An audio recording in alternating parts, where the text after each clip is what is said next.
नमस्कार विद्यार्थी मित्रांनो, मी श्रीराम बेलनूर घेऊन आलो आहे तुमच्यासाठी दिनविशेष मालिका. दिनविशेष मालिकामध्ये तुमचं सर्वांचं स्वागत. आणि आज आहे 5 मे 2026. आता 5 मे 2026 या दिवसामध्ये घडलेल्या भूतकाळातील इतिहासातील महत्त्वपूर्ण 10 घडामोडी आपण तुम्हाला यामध्ये सांगणार आहोत. ओके, तर बघा, आज युरोपमध्ये पहिली रेल्वे बेल्जियम या देशामध्ये ब्रसेल्स व मॅकॅलेन या शहरादरम्यान, ब्रसेल्स अँड मॅकॅलेन या शहरादरम्यान 1835ला धावली. कधी धावली? 1835ला. आणि भारतामध्ये कधी धावली? तर 16 एप्रिल 1853ला. तर बघा, बेल्जियममध्ये पहिली रेल्वे ब्रसेल्स अँड मॅकॅलेन या शहरादरम्यान युरोपमधली पहिली रेल्वे धावली. ओके, कधी? 1835ला. आणि भारतामध्ये 16 एप्रिल 1853ला ठाणे ते मुंबई पहिली रेल्वे धावली. तर बघा, खुनाच्या प्रकरणात दोषी बघा, फुटप्रिंट जे आहेत, खुनाच्या प्रकरणातील दोषींना ओळखण्यासाठी फिंगरप्रिंट किंवा फुटप्रिंट किंवा हाताच्या पंजाचे ठसे ओळखण्याची पद्धत पहिल्यांदा वापर करण्यात आली. कधी? 1905ला. तर 5 मे 1905 रोजी जी फुटप्रिंट आहे याचा शोध लावला. आणि हा शोधमध्ये एक क्रांतिकारक शोध आहे. या शोधामुळं जे खून होतात, बलात्कार होतात किंवा अजून काही आरोप होतात, तर ह्या आरोपीच्या हाताचे ठसे, चोरी दरोडा वगैरे असेल तर ते दरवाजाला किंवा अशा ठिकाणी असतात की त्याच्यावरून तो आरोपी ओळखला जातो. ओके, तर हा एक महत्त्वपूर्ण संशोधन किंवा शोध आजच्या दिवशी लागलेला आहे. त्याच्यानंतर युरोप परिषदेने आजचा दिवस 5 मे हा युरोप दिन म्हणून घोषित केला. तर 5 मे हा दिवस युरोप दिवस म्हणून साजरा करण्यात येतो. आणि याची घोषणा कधी झाली? 5 मे 1964 रोजी झाली. ओके, युरोपमध्ये युरोप दिवस म्हणून 5 मेला साजरा केला जातो. आता बघा, जयदीप आंबरे या छोट्याशा बालकाने, जे 5.5 वर्षाचा बालक आहे, या बालकाने काय केलं? तर गोव्यातली जी मांडवी नदी आहे, ओके, गोव्यातली जी मांडवी नदी आहे, या नदीला पोहून पार करण्याचा विक्रम केला. कधी? 1997ला. तर हा त्या काळचा खूप मोठा विक्रम होता. लक्षात घ्या, एका छोट्या बालकाने एवढं साहस करून ही नदी पार करण्याचा जो विक्रम केला होता, ती त्यावेळेची खूप मोठी गोष्ट होती. तसंच बघा, आज हडप्पा संस्कृती किंवा हडप्पा, कुठे? हडप्पा, पाकिस्तान येथे सर्वात जुने लिखित अवशेष सापडले. तर हडप्पा संस्कृती आपल्या सिलेबसला तुम्ही शिकले. तर ही सर्वात प्राचीन सिंधू संस्कृती आहे. हडप्पा आणि मोहेंजोदडो या संस्कृतीमधून भारतीय पुरातन इतिहास आपल्याला समजला. तर 5000-4000 वर्षापूर्वी जी नगर रचना होती, हडप्पा संस्कृती आणि कोणती? मोहेंजोदडो संस्कृती, याच्यामध्ये जे नगर रचनेचा अतिशय उत्कृष्ट नमुना असा तिथं पेश केला गेला.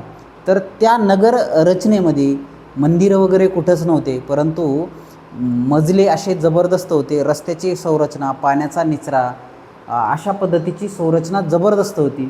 तर या हडप्पा संस्कृती येथे सर्वात जुने लिखित अवशेष सापडले रायटिंगमध्ये, किंवा सर्वात जुनी लिपी जी आहे ही त्यावेळेस सापडली. तर ही हडप्पा कुठे आहे? सध्या पाकिस्तानमध्ये. पण ज्यावेळेस हडप्पा संस्कृती होती त्यावेळेस भारत पाकिस्तानच काय, पूर्ण जगच एकच होतं. ओके, तर 5 मे 1999 साली उत्खनन करताना हडप्पा येथे काय सापडलं? हस्तलिखित सापडले, सर्वात जुने हस्तलिखित. त्याच्यापेक्षा जुने शिलालेख वगैरे आहेत, पण त्या इतके जुने नाही आहेत.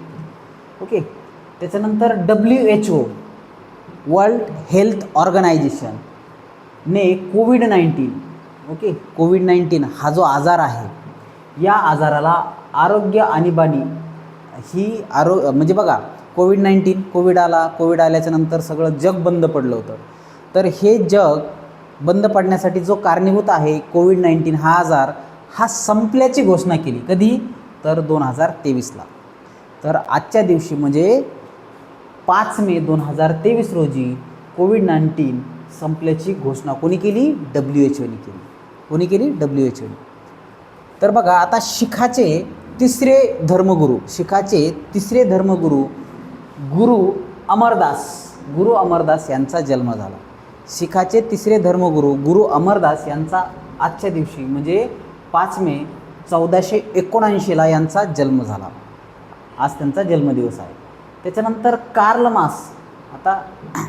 मार्क्स आपणास माहिती आहे, जर्मनीतील एक समाजशास्त्रज्ञ, वैज्ञानिक, ज्यानं भांडवलदार आणि कामगार मजूर याच्या हक्कासाठी भांडवलशाही अर्थव्यवस्था आणि मजूर आणि पिळवणूक या संदर्भात सखोल संशोधन केलं आणि एक थेरी मांडली की भांडवलदार हा कशा पद्धतीनं कामगाराची पिळवणूक करतो. उदाहरण पहा, समजा हा पेन आहे.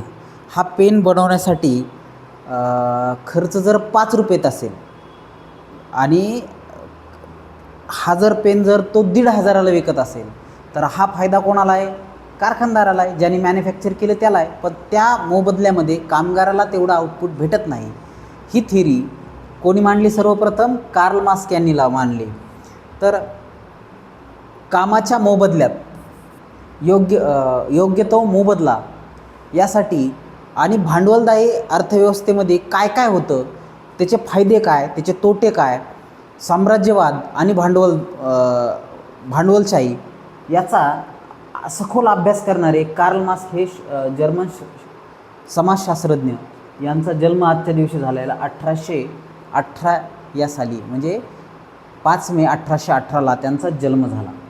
त्याच्यानंतर भारताचे 7वे राष्ट्रपती ग्यानी झैल सिंग यांचाही आजच्या दिवशी जन्म झाला होता. 1916ला 5 मे 1916ला त्यांचा जन्म झाला. तर हे 7वे राष्ट्रपती होते आणि ज्यावेळेस तत्कालीन पंतप्रधान इंदिरा गांधी यांची हत्या झाली होती त्यावेळेचे सुद्धा पंतप्रधान कोण होते? ग्यानी झैल सिंग हेच होते. आणि त्याच्यानंतर राजीव गांधी यांना सुद्धा शपथ कोणी दिली? तर ग्यानी झैल सिंग यांनी दिली. तर बघा, बालकवी त्र्यंबक बापूजी ठोंबरे हे जे प्रसिद्ध कवी आहे यांचे निधन आजच्या दिवशी झाले. तर कधी? 1919 साली यांचे निधन झाले. तर ह्या आहेत आजच्या दिवसाच्या म्हणजे 5 मे 2026च्या अगोदरच्या घडामोडी. आजच्या दिवशी पश्चिम बंगालच्या मुख्यमंत्री यांनी 2021 साली तिसऱ्यांदा मुख्यमंत्रीपदाची शपथ घेतली होती. परंतु कालचा निकाल बघता ही गोष्ट आता शक्य होणार नाही. ओके, तर तो पण एक दिनविशेषमध्ये घेणं अपेक्षित होतं, परंतु ती एवढी महत्त्वाची घटना नाही, कारण सत्ता येते सत्ता जाते आणि ती एवढी मोठी घटना नाही असं माझं मत आहे. तर बघा आता तो भारतीय जनता पार्टीच्या हातामध्ये सत्ता तिथल्या कोणी दिली? पश्चिम बंगालच्या लोकांनी दिली. तर बघा आज राष्ट्रीय अंतराळवीर दिवस आहे. तर बऱ्याच जणाचं सायंटिस्ट लोकांचं स्वप्न असतं की आज आपण अंतराळात जाऊन पृथ्वी कशी आहे, ग्रह कसे आहेत, तारे कसे आहेत, चंद्रावर जाऊन पृथ्वी कशी दिसते. तर याचं काय करावं? प्रत्यक्ष पाहणी करावी दुर्बीणमधून किंवा मॅपमध्ये किंवा गुगल वगैरेवर ज्या इमेज आपल्याला दिसतात इट्स ओके, परंतु प्रत्यक्ष पाहणी करावी. यासाठी जे अंतराळामध्ये जाणारे लोक आहेत त्यासाठी प्रोत्साहन देणारी आणि शास्त्रज्ञाला आपला जीव धोक्यात घालून वेगवेगळ्या गोष्टी शोधण्यासाठी आपली पृथ्वी सोडून जाणाऱ्या जे अंतराळवीर आहेत त्यांच्या धैर्यासाठी किंवा त्यांना प्रोत्साहन देण्यासाठी हा राष्ट्रीय अंतराळवीर दिवस म्हणून आपण साजरा करतो. तर या राष्ट्रीय अंतराळवीर दिनाच्या सर्वांना खूप खूप शुभेच्छा. आपला दिवस शुभ जावो. धन्यवाद.